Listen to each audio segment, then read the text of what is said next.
अस्सलामु अलैकुम वरहमतुल्लाहि वबरकातुहू। बिस्मिल्लाहिर्रहमानिर्रहीम नहमदुहु व नुसल्ली अला रसूलिहिल करीम व अला आलिहि व अस्हाबिहि अजमाइन अम्मा बाद। मोहतरम भाइयों, बुजुर्गों, दोस्तों, माशाअल्लाह मुमरा का सफ़र बहुत ज़्यादा कारआमद रहा। मुझे मुमरा के अंदर जो माशाअल्लाह इल्म व इरफ़ान के ऐसे ऐसे चराग है उनसे इस्तेफ़ादे का मौका मिला। मैं समझता हूँ कि मुझे ज़्यादा फ़ायदा हुआ जिन लोगों की सोहबत में मैं बैठा और जिन लोगों से मुझे जो है कुछ इल्म सीखने का मौका मिला। उन तमाम लोगों का सबसे पहले तो मैं शुक्रिया अदा करता हूँ कि आपके जैसे जो अल्हम्दुलिल्लाह ऐसे लोग जो ग्राउंड लेवल पे काम कर रहे हैं उन लोगों के साथ कुछ वक्त गुजारने का मौका मिला। जैसे जावेद अख्तर सर, माशाअल्लाह साबू सिद्दीक़ कॉलेज के आप प्रिंसिपल है। इसी तरह से जावेद शेख साहब जो मेन पावर का काम करते हैं, कई नौजवानों को आपने रोज़गार से लगाया है। इसी तरह से हमारे शकील शेख साहब माशाअल्लाह जो एक्सपोर्ट इंपोर्ट का कामकाज करते हैं और कई जो लोग हैं उनको उन्होंने बिज़नेस की लाइन में खड़ा किया है। इसी तरह से नाजिम शेख साहब और हसन मुलानी साहब, माशाअल्लाह हसन भाई का भी जो काम है मुझे इतना पसंद आया। जो काम हमारे पुणे के अंदर वर्क फॉर कंपेशन की टीम कर रही है, हमारे अनवर भाई है, उवैस अंसारी साहब है और उनकी पूरी टीम है, ये सारे लोग जो काम कर रहे हैं माशाअल्लाह उसी काज को आगे बढ़ाया है हसन मुलानी साहब ने मुमरा के अंदर। मुझे इतनी खुशी हुई, मैंने उनका जब काम देखा,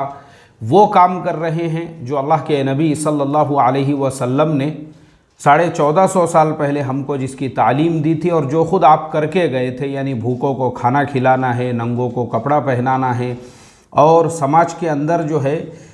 समाज के ऐसे दबे कुचले लोग जिनकी तरफ कभी किसी की नज़र भी नहीं जाती है। जैसे आपने देखे होंगे बम्बई तो बहुत बड़ा शहर है, बम्बई में जो है मुमरा के जैसे ऐसे 50 रेलवे स्टेशन होंगे और एरिया होंगे जहाँ पे स्टेशनों के बाहर में और अतराफ़ में बहुत सारे बच्चे जो है आपने देखे होंगे जो कचरा उठाते हैं या जो भीख मांगते हैं या जो बच्चे वहाँ घूमते फिरते रहते हैं। हसन मुलानी साहब की टीम वैसे बच्चों को और जो अपनी फैमिलीज़ के साथ में रहते हैं उनकी पूरी फैमिली को, जैसे ईद का मौका है, इसी तरह से बकरीद का मौका है, इसी तरह से खुशी के जो मौके हैं उन बेचारों को कभी पता भी नहीं चलता है कि कब ईद आ रही है और कब ईद जा रही है। उनकी तो पूरी ज़िंदगी उसी इलाके में गुजर जाती है। वैसे बच्चों को जो है उनकी जो टीम है, यानी जो उनके साथ में फ़ीमेल का भी एक पूरा का पूरा स्टाफ है काम करने के लिए, जो उनकी फ़ीमेल टीम है माशाअल्लाह, वो बहनें उन बच्चों को उस माहौल से निकाल के उनको अच्छी कपड़े के दुकान में लेकर जाना और वहाँ जाने के बाद उन बच्चों का जो नाप है उसके एतबार से उनको रेडीमेड कपड़े दिलाना और कपड़े दिलाने के बाद में उन बच्चों को उनके जहाँ पे वो लोग रहते हैं फिर उनके माँ बाप के भी लिए कपड़े का इंतज़ाम करना और जो बच्चे वहाँ मौजूद नहीं हैं फिर उनको भी उनके माप के हिसाब से कपड़े ला कर देना। यानी वो बच्चों के खुशी की कोई इंतहा नहीं। जो मैंने देखा कि वो बच्चे जो यानी जिनको ये लगता था कि भाई हमारी कोई ज़िंदगी ही नहीं है और हमारी ज़िंदगी तो बस यही है, जिन्होंने सालों से कभी अच्छे कपड़े नहीं देखे हुए हैं, वैसे बच्चों को अच्छे अच्छे शोरूम में ले जाकर कपड़े लेना और वैसे बच्चों को कपड़े पहनाना, ये जो काम उनका है। उसके अलावा फिर दूसरे जो काम है जो मैंने बताया ना, हमारी वर्क फॉर कंपेशन की जो टीम पुणे की काम कर रही है, सेम उन्हीं के तरीक़ेकार को आगे बढ़ाते हुए माशाअल्लाह ईद मिलाद वग़ैरह के मौके पर जिस तरीक़े से अतराफ़ में जो पहाड़ियाँ हैं उन पहाड़ों पे रहने वाले जो आदिवासी लोग हैं, हालांकि वो हमारे पड़ोस में सालों से रह रहे हैं, उनको कुछ पता ही नहीं है बेचारों को कि कब ईद मिलाद आती जाती है, कब रमज़ान बकरीद आते जाते हैं। हालांकि जो लोग मेरे साथ में जुड़े हुए हैं और मेरे बयानात सुनते हैं, आपको शायद ये चीज़ अच्छी तरह जहन में होंगी कि मैं सालों से ये बात बोलते आ रहा हूँ, हर रमज़ान के मौके पे हमने ऐसे इफ़्तार पार्टी के प्रोग्राम रखना चाहिए हमारे बिरादरान वतन की बस्तियों में, ख़ास तौर पे जो हमारे दलित भाई है, जो आदिवासी भाई है, जो ST OBC जो समाज के लोग जिन इलाक़ों में रहते हैं या जिन झोपड़पट्टियों में जिन बस्तियों में रहते हैं, वहाँ जाके हम इफ़्तार पार्टी करके उन लोगों को भी इफ़्तार कराए। इसी तरह से ईद मिलन का प्रोग्राम के उस इलाके में जाके हम 10 लीटर 50 लीटर का शीरखुरमा बनाएं और वो पूरी बस्ती के अंदर तकसीम करें सब लोगों को और लोगों को बुला के पिलाए और उनको एक मैसेज भी दें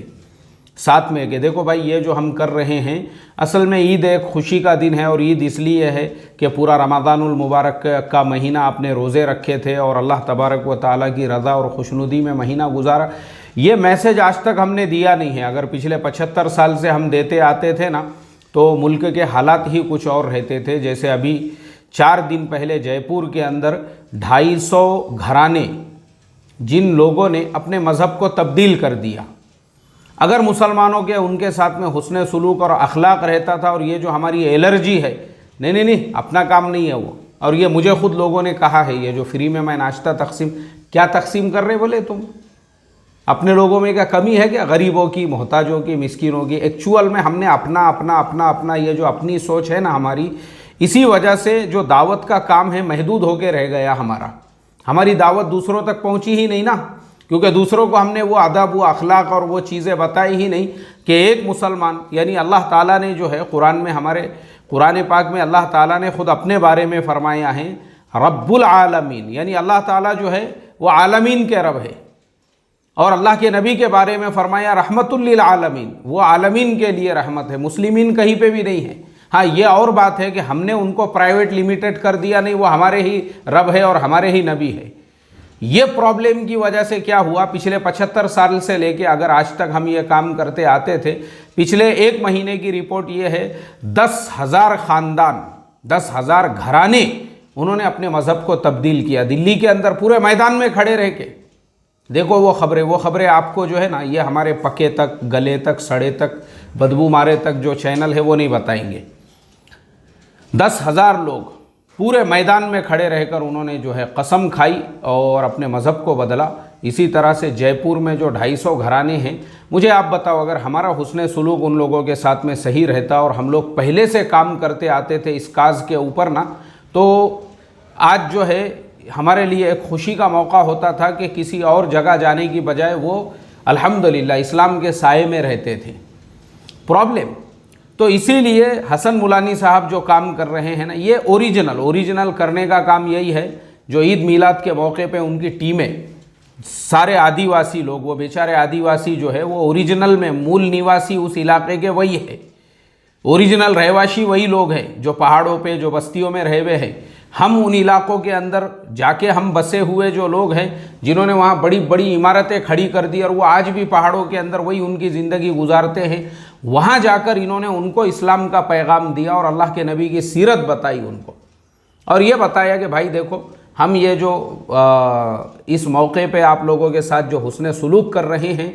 और ये जो हम आप लोगों के पास में जो है मिठाई वगैरह बांटने के लिए आए हैं, इसका मतलब इसका मकसद ये नहीं है कि भाई तुमको जो है तुम्हारे ऊपर किसी भी तरह से जो है यानी इस्लाम के बारे में कोई तुमको प्रेशराइज़ करना है या कोई बात बोलना है, नहीं, बल्कि ये खुशी का मौका है कि भाई मुसलमान भी खुशियाँ मना रहे हैं। हमारे भी गली महल्लों में ईद मिलाद के मौके पे मिठाइयाँ तकसीम हो रही है, बड़ी बड़ी देगें लगी हुई है, और आप लोग भी हमारे साथ रहते हैं तो आपको भी खुशी में शामिल किया जाए, इसलिए ये मिठाई वगैरह आप लोगों में बांटी जा रही है। देखो, ये हुस्न सुलूक है, ये हमने करना चाहिए सब लोगों के साथ में। सब अपने हैं, मैं हमेशा बोलता हूँ, सब अपने हैं, अपने दिल को बड़ा करो। कह रहा है शोरे दरिया से समंदर का सुकूत, जिसका जितना ज़र्फ़ है उतना ही खामोश है, और तालाब तो बरसात में हो जाते हैं कम ज़र्फ़, और बाहर कभी आपे से समंदर नहीं आता। समंदर बनाओ अपने दिल को, सब अपने हैं। अगर हमारे हिंदू भाई है तो वो भी अपने हैं, क्रिश्चियन भाई है तो वो भी अपने हैं, दलित भाई है तो वो भी अपने हैं, और जो हमारे दूसरे समाज के जो भाई है, बौद्ध समाज के भाई है तो वो भी अपने हैं, SC ST OBC आदिवासी किसी भी समाज के रहने दो, सब अपने हैं। हमारे इस्लाम में इतनी वसात है, ये हदीस की किताब मेरे बाजू है, मुंतखब हदीस, इसी में वो हदीस मैंने पढ़ा था कि अल्लाह के नबी सल्लल्लाहु अलैहि वसल्लम ने किसी पेड़ और पौधे के लगाने को भी सदका करार दिया, और कहा कि वो पेड़ पौधा अगर बड़ा होगा, उसके फल फ्रूट लोग खाएंगे तो उस पर भी तुमको सवाब मिलेगा, और जो लोग उसके साए में बैठेंगे उस पर भी तुमको सवाब मिलेगा। और आपने हरा दरख्त काटने से मना फरमाया, हरा दरख्त नहीं काट सकते आप, मना फरमाया हरे दरख्त के काटने से। तो मुझे बताओ, जिस शरीयत के अंदर एक हरा दरख्त जिसके ज़रिए से लोगों को साया मिल रहा है, उसके काटने से मना किया गया है, तो आप अंदाज़ा लगा सकते उस शरीयत में कितनी गुंजाइश होंगी सबके लिए। तो वो जो काम हसन मुलानी साहब कर रहे हैं और उसके बाद में फिर जो स्कूल का क़ियाम उन्होंने अमल में लाए, जिसके अंदर जो है ऐसे बच्चे जो नशे के आदी है और ऐसे माँ बाप जिनको कुछ पढ़ीच नहीं है अपने बच्चों की, वो स्कूल जा रहे या नहीं जा रहे, वैसे बच्चों के लिए उन्होंने जो स्कूल बनाया और 8वीं 10वीं तक माशाअल्लाह वहाँ पे तालीम हो रही है। मुझे बड़ी खुशी हुई ये सारी चीज़ें देखकर, बहुत अच्छा लगा। मुझे ऐसा लगा कि भाई मैं यहाँ पे आपके पास में कुछ बोलने के लिए नहीं बल्कि सीखने के लिए आया था, और मुझे ये सारी सीख मिली वहाँ पे जाने के बाद कि माशाअल्लाह करने के हज़ारों काम हैं अगर हम करना चाहें तो। करने के पॉजिटिव काम अगर हमको करना है ना, ऐसे 50 काम हैं जो हम कर सकते हैं, और ये सारे काम जो है सदक़े जारिया है हमारे लिए। तो मुमरा का सफ़र बहुत बहुत बहुत अच्छा रहा माशाअल्लाह। और फिर हमारे शेयर मार्केट के लाइन से भी लोग आते रहे, मुख्तलिफ़ इलाक़ों से, नाला सोपारा से और चेंबूर से, गवंडी से, बायकल्ला से, अंधेरी वग़ैरह से और तलोजा से, ये सारे लोग जो हज उम्रे वाले भी और शेयर मार्केट वाले भी आए, उन लोगों के साथ भी माशाअल्लाह बैठकर फ़ेस टू फेस जो बातचीत वग़ैरह हुई, बड़ा अच्छा लगा मुझे, और उनको भी उनके सवालों के वहाँ पे जवाबात मिल गए। अब मैं आपको एक ऐलान साथ में ये कर दूं, अगले हफ्ते का मेरा सफ़र है नांदेड़ शहर का। 31 अक्टूबर पीर के दिन दोपहर में 2:30 बजे मैं नांदेड़ पहुंचूंगा सचखंड एक्सप्रेस से। मेरा रिज़र्वेशन बन गया है, मैं जालने से बैठूंगा, क्योंकि उससे एक दिन पहले मैं जालने में रहूंगा 30 तारीख को, और 30 को मैं जालने में रहूंगा संडे को, और फिर 31 को दोपहर सुबह में 10:30 बजे सचखंड से जो है नांदेड़ के लिए बैठूंगा। और नांदेड़ में जो है 2:30 बजे पहुंचकर नांदेड़ में एक निकाह है सुमैया कॉलोनी की सुमैया मस्जिद में। असर के बाद वो निकाह होगा, मगरिब बाद वहाँ से फरागत हो जाएगी इंशाअल्लाह। उसके बाद ईशा की नमाज के बाद में रेज़ कंप्यूटर इंस्टीट्यूट जो है, रेज़ कंप्यूटर इंस्टीट्यूट नांदेड़ का मशहूर और मारूफ कंप्यूटर इंस्टीट्यूट है। शेराज और रियाज सर, ये दोनों भाई मिलकर उसको तकरीबन पिछले 20 सालों से चला रहे हैं। तो इंशाअल्लाह वो जो रेज़ कंप्यूटर इंस्टीट्यूट है, ईशा के बाद हमारी वहाँ पे एक गेट टुगेदर की जो है, यानी एक मुलाकाती मजलिस है वहाँ पे, कि जो लोग शेयर मार्केट के लाइन से हमारे साथ जुड़े हैं, या जिन लोगों के ये 30,000 और वीज़ा और टिकट के लाइन से जो उम्रे का हमने कम से कम वाला जो कंसेप्ट लेकर आए हैं, उसके बारे में जो भी सवालात वगैरह आपके रहेंगे, आप बिल्कुल उस मजलिस के अंदर शरीक हो जाइए, वहाँ पे आइए, आप हमारे से सवाल कीजिए, हम खुद आपकी खिदमत में आ रहे हैं। ऐसे ही हमारे मुख्तलिफ़ शहरों के हर हफ्ते सफ़र रहेंगे, हम उसका ऐलान करते रहेंगे। लेकिन ये जो सफ़र है अगला, ये नांदेड़ शहर का सफ़र है रेज़ कंप्यूटर इंस्टीट्यूट, शेराज सर और रियाज सर, उनके वहाँ पे जो है मेरा क़ियाम भी है, और वहीं पर जो है मुझे ये जो हमारी मुलाकात रहेंगी वहीं पर रहेंगी। यानी ये क्वेश्चन आंसर का सेशन रहेगा, जिसको जो पूछना है वहीं पूछे, वहीं पे जवाब दिया जाएगा। बस इसमें इस बात का ख्याल रखा जाए कि पॉलिटिकल सवालात और मसलकी सवालात ये छोड़कर बाकी आप शेयर मार्केट के लाइन से पूछो, इकोनॉमी के लाइन से पूछो, जॉब्स के लाइन से पूछो, शादी ब्याह है और बाकी सारे मसले मसाइल है, बिल्कुल आप वहाँ पे सवाल कर सकते हैं, पॉलिटिक्स और मसलकी बातों या मसलकी सवालात को छोड़कर। ये मैं आपको 5 दिन पहले इसलिए बता रहा हूँ ताकि आप अभी से अपना सवाल भी चिट्ठी के ऊपर तैयार करके रख सकते हैं, ताकि हम वहाँ पे वक्त पर पहुँचे तो आपको सवाल पूछने में किसी किस्म की दिक्कत ना रहे, और आपके इल्म में पहले से ये बात रहे कि इस किस्म के सवालात पूछने की यहाँ पे इजाज़त नहीं है। उसके अलावा हर सवाल आप पूछ सकते हैं। अल्लाह तबारक व तआला से यही दुआ करता हूँ, इस तरह से जो ये लोग काम कर रहे हैं अल्लाह बेइंतहा कबूल फरमाए। और हमारे मुमरा के जो होस्ट थे और मेरे मेज़बान थे, जिनकी दावत पे मैंने सफ़र किया, इरफान भाई मुमरा, मैं